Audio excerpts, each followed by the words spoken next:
삶의 여운을 더하는 예술 이야기, 문화가 소식입니다. 자연과 인간의 감정을 자신만의 시선으로 풀어내는 서양 화가 한희정 작가를 만났습니다.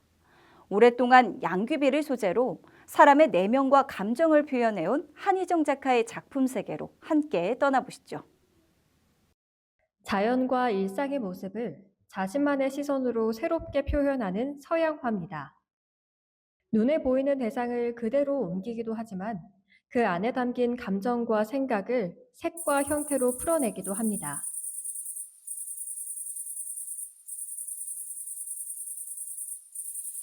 여수에서 태어난 한희정 작가는 자연과 인간의 감정에서 작업의 출발점을 찾습니다. 그 가운데 오랫동안 작품의 매개로 삼아온 소재는 양귀비입니다. 화폭 속 꽃은 단순한 소재에 머물지 않습니다. 사람의 마음을 대신 보여주는 하나의 존재가 됩니다.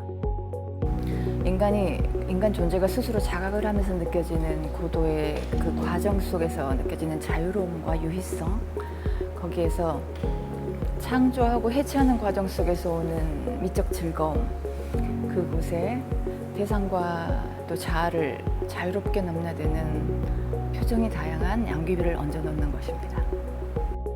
때로는 기다림을 담고, 때로는 꿈과 희망을 품으며 다양한 내면의 표정을 드러냅니다. 제가 작업을 하는 대상을 인식하고 거기에 대한 고찰하고 숙고하고 연구하는 과정에서 자각의 유희를 느끼고 또 스스로 무엇인가를 내려놓고 캔버스 위에 그걸 배치했다면 여러분들은 제 자각의 흐름을 여러분들의 내면의 흐름으로 가져가신다면 그 이유가 충분하지 않을까요? 작품을 시작하기 전에는 주제를 깊이 들여다봅니다. 그 안에서 표현하고 싶은 감정을 찾고 흐름에 맞는 색과 형태, 재료를 선택합니다. 작업 과정에서 마주하는 순간의 감정도 자연스럽게 색에 스며듭니다. 웅장한 새의 그 비상하는 그 날개짓에 그 만난 또 다른 나의 자아가 오늘은 서로의 교차점이라고 생각을 하시면 되겠습니다. 무엇보다 정해진 답이나 틀에 갇히지 않는 것을 중요하게 생각합니다. 대상을 자유롭게 바라보고 스스로 의미를 만들고 다시 해체하는 과정에서 자신만의 작품 세계를 만들어갑니다. 창공을 향하여, 대지를 향하여, 내 마음의 시면을 향하여라는 세 조각으로 3단계로 준비를 해봤습니다. 거기에서 오는 나의 편안함과 그런 자각의 유희를 마음껏 즐겼던 작품이기도 합니다. 같은 작품을 바라보더라도 사람마다 느끼는 감정은 다릅니다. 그래서 작품 앞에서 꼭 하나의 답을 찾을 필요는 없습니다. 그렇게 작품은 보는 이의 마음속에서 저마다의 새로운 이야기가 됩니다. 꽃을 통해 마음속 다양한 감정을 그려내는 한희정 작가. 익숙한 꽃도 그의 작품 안에서는 저마다 다른 마음의 표정과 이야기로 다가옵니다. 앞으로 또 어떤 시선으로 우리의 마음에 새로운 이야기를 건넬지 기대해봅니다. 지금까지 문화가 소식 김소명입니다. 여수시가 지역 출신 만화가 허영만 화백의 작품 세계를 담은 기념관 조성에 나섭니다. 여수시는 주식회사 허영만과 업무 협약을 체결하고 이번 협약을 통해 유휴 철도 시설인 구미평역을 복합 문화예술공간으로 조성할 계획입니다. 협약에 따라 여수시는 기념관 조성과 운영에 필요한 행정, 재정적 지원을 맡고 주식회사 허영만은 전시 자료와 콘텐츠 제공 등에 협력합니다. 특히 식객과 타짜, 나라라 슈퍼우드 등 대표작의 캐릭터와 지식재산권을 활용해 허영만 화백의 작품 세계를 다양한 방식으로 선보일 계획입니다. 구미평역에는 만화 컨텐츠와 공간의 특성을 결합한 미디어 아트와 체험형 사진 공간이 들어서고 캐릭터를 활용한 외벽 연출 등 다양한 전시 공간이 마련됩니다. 이를 통해 오랫동안 활용도가 낮았던 철도 시설에 새로운 문화적 기능을 더해 지역을 대표하는 관광 문화 거점으로 탈바꿈할 전망입니다. 여수시는 앞으로 본 계약 체결과 전문업체 선정을 거쳐 전시 설계와 설치에 착수하겠다고 밝혔습니다. 이를 통해 시민과 관광객이 허영만 화백의 작품을 직접 만나고 체험할 수 있는 새로운 문화 공간으로 조성해 나갈 방침입니다. 복지TV 뉴스 김재상입니다.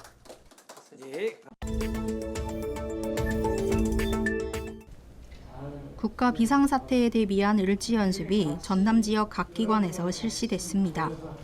순천시는 을지연습 최초 상황 보고회를 열고 비상 상황에 대비한 대응 체계와 기관별 임무를 점검했습니다. 고흥군에서도 관, 군, 경, 소방 등 관계기관이 참여한 가운데 최초 상황 보고회가 열렸습니다.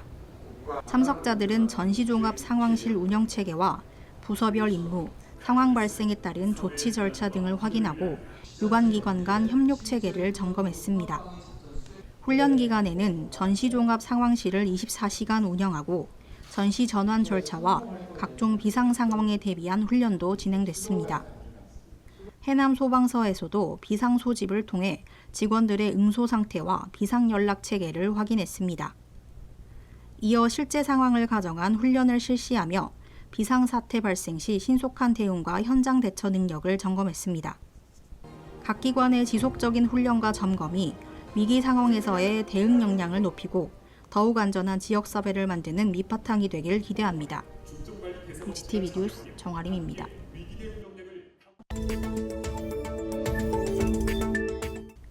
여수 순천 광양 세계시의회가 전남 광주 통합특별시 동부청사 앞에서 공동성명서를 발표하고 동부권의 실질적인 균형 성장을 촉구했습니다. 출범 이후에도 주요 정책과 현안이 광주와 서부권 중심으로 추진되면서 동부권에서는 성장의 편향과 구조적 불균형이 재현되는 것 아니냐는 우려와 비판이 날로 고조되고 있다. 세계시의회 의원들은 통합 이후 주요 정책과 투자가 특정 권역에 편중돼서는 안 된다며 지역 여건을 고려한 실효성 있는 균형 성장 대책이 필요하다고 강조했습니다. 특히 국립순천대학교 의과대학과 동부권 대학병원 설립을 주요 과제로 제시했습니다. 동부권에는 국가산당과 항만 등 대규모 산업시설이 밀집해 있는 만큼 의료 수요와 접근성 등을 고려한 고도 의료체계 확충이 필요하다는 입장입니다. 또 제2차 공공기관 이전 과정에서 동부권의 인구와 산업적 기여 등을 반영해 공공기관을 전략적으로 배치할 것을 요구했습니다. 제2차 공공기관 이전과 공공혁신지구 조성 시 동부권의 인구와 산업적 기여, 지역 특성을 충분히 반영하여 동부권에 상응하는 규모와 기능의 공공기관을 전략적으로 배치하라. 여수광양 항만고사의 일방적인 통합 추진 중단과 항만의 자율성, 전문성 보장도 요구했습니다. 여수 가양항은 대한민국 수출입 물류와 국가기관 산업을 뒷받침하는 국가 전략 항만이다. 여수 가양항만 공사의 강제 통합을 즉각 중단하고 항만의 자율성과 전문성을 보장하여야 한다. 이와 함께 여수광양 국가산단과 율촌산단, 광양세풍상단을 연계한 미래산업 생태계 구축과 2차 전지 관련 특화단지의 조속한 지정도 강조했습니다. 세계시의회는 앞으로도 주요 현안에 대한 협력을 강화하고 정책 결정 과정에 지역의 요구가 반영될 수 있도록 공동 대응을 이어갈 방침입니다. 복지TV 뉴스 정아림입니다.